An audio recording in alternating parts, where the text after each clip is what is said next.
instead of being with celebrities and people that are on TV, for the wrong reasons.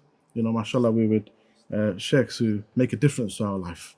And wallahi, from people like Sheikh Mufti Menk and others, my life changed, and I was able to talk to somebody, be with somebody, somebody that would actually drive me towards Jannah, rather than someone that would drive me towards the wrong path. Also drive your car and drive your car towards high Jannah. speed. Now Sheikh drives it.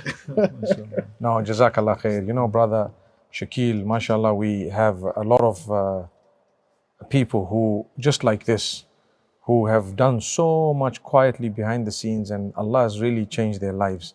And if you look where they are right now, you wouldn't believe where they were back in the day. Same applies to some of us seated here. Yeah. You wouldn't believe where these guys were. So thank Allah. May Allah bless you all. I don't want to take up much of your guys' time. Like I said, there's a lot of married guys here. Please go home and say we were sent home so that we could come and look after our flock. Allah bless you all. Jazakallah khair. Assalamu alaikum wa rahmatullah.